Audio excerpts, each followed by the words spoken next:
यहाँ आप पुलिस अधीक्षक गोंडा के आए हैं, क्या मामला है, पूरा मामला बताइए। जी, मेरा नाम रियाज खान है। मैं ग्राम लोनावला दरगाह का रहने वाला हूँ। हाँ। हमारा थाना खरगोपुर पड़ता है। हाँ। मतलब जिला गोंडा पड़ रहा है। हाँ। और हम जुम्मे वाले दिन अपने खेत में रोपा पड़ी कर रहे थे, धान का रोपा पड़ी कर रहे थे। तो इसमें हमारे जो विपक्षी थे चाचा चढ़ के, उन्होंने विपक्षी का नाम क्या है? हाँ, रियाज खान नाम है। हाँ। और कौन कौन है? और उसमें नियाज खां है, रोजली खां है, नईम खां है, राजू हैं और महराज हैं। हाँ। ये इतने लोग हैं विपक्षी, मगर मौके पर रियाज जो वहाँ मौजूद थे और महराज मौजूद थे, उन्होंने 100 नंबर को बुलाया गया उनके द्वारा, और 100 नंबर आई और वो चली गई कि आप लोग थाने पे आइए।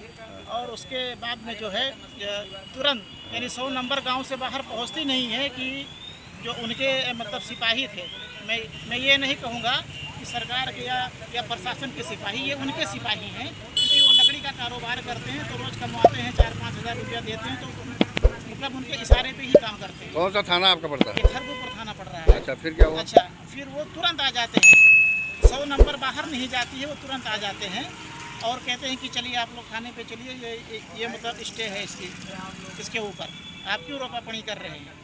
ठीक है, हम वहाँ जाते हैं थाने पे, हमें 4 घंटा बैठा के रखते हैं। थाना खड़ू बैठा लिया गया? हाँ, बैठा लिया गया। फिर क्या हुआ? और हमारा मोबाइल बंद करवा दिया गया कि हम किसी अपने दोस्त या मित्र के पास फ़ोन न कर पाएँ या अपने वकील साहब के पास फ़ोन न कर पाएँ। ठीक है, उसके बाद में जो है हमें रोका गया, धमकाया गया कि इस ज़मीन के ऊपर स्टे है, आप इस पर धान क्यों बैठा रहे हैं, जबकि पिछले 50 सालों से हमारे जो पिताजी वो इस पर काबिज थे। उसके बाद वो जब उनका स्वर्गवास हो गया, उसके बाद हम काबिज हुए और अभी तक ये हमारा ही था। अभी ये नए निकले हैं। 4 तारीख को इन्होंने ये मतलब एसडीएम साहब को मतलब वो किया था, स्टे लिया था। तो एसडीएम साहब जो है वो मतलब आदेश ये दिए थे कि इस पर जो है आप नवैयत निर्माण नहीं कर सकते हैं और इस पर आप धान बोइए और काटिए और जोतिए। और वहाँ जब ये हमको दिखाया गया तो हमको डरवाया गया, धमकाया गया कि इसके ऊपर हम आपके ऊपर मुकदमा लिख दिए और हमें 4 घंटा बैठा के रखे। और फिर उसके एवज में, हमें छोड़ने के एवज में 6000 रुपया हमसे लिए। 6000 रुपया कौन लिया? 6000 रुपया लिए राहुल मिश्रा। हमने उन्हें राहुल मिश्रा कौन है? राहुल मिश्रा हमारे थाना मतलब हल्का के हमारे गांव के सिपाही हैं। सिपाही राहुल मिश्रा को आपने कितना पैसा दिया? 6000 रुपया दिया। अच्छा, फिर वो हमें आने दिए एक लिखित रूप में कि आप इस पर काटेंगे, बोएंगे, जोतेंगे नहीं।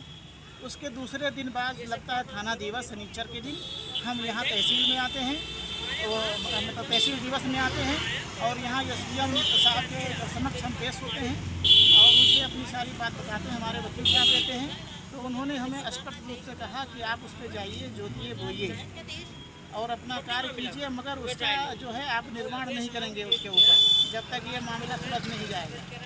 ठीक है, बाकी आप जाइए खेती कीजिए। हमने उनको जब बताया तो उन्होंने फ़ोन लगाया थाने पे और यानी वहाँ से खबर ली और उन सभी लोगों को बताया और हमारे वकील साहब भी साथ में मौजूद थे, आप उनसे भी बात कर सकते हैं। जैसे कि ये 6000 रुपये राहुल ने लिया, जी, तो जी, ये कांस्टेबल खरगोपुर के हैं? जी जी जी। फिर आपने पैसा कैसे दिया? कैश?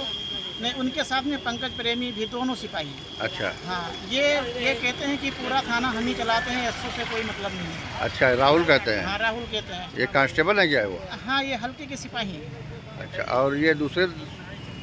ये दोनों मतलब 2 हल्के के सिपाही हैं। दूसरे का क्या नाम है? दूसरे का नाम है पंकज प्रेमी।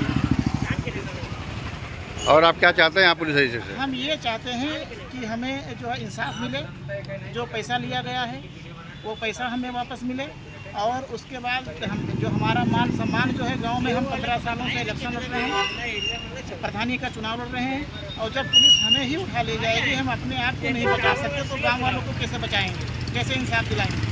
तो इसलिए हमें थोड़ा अपमानित किया गया, हमें कुर्सी पे बैठने नहीं दिया गया और हमें गाली भी दी गई वहाँ पे। गाली किसने दिया? ये राहुल मिश्रा ने दिया हमें गाली और धक्के मारकर अंदर ले गए और मोबाइल भी छीना हमारा और हमें अपमानित भी किया गया और 4 घंटा बैठा के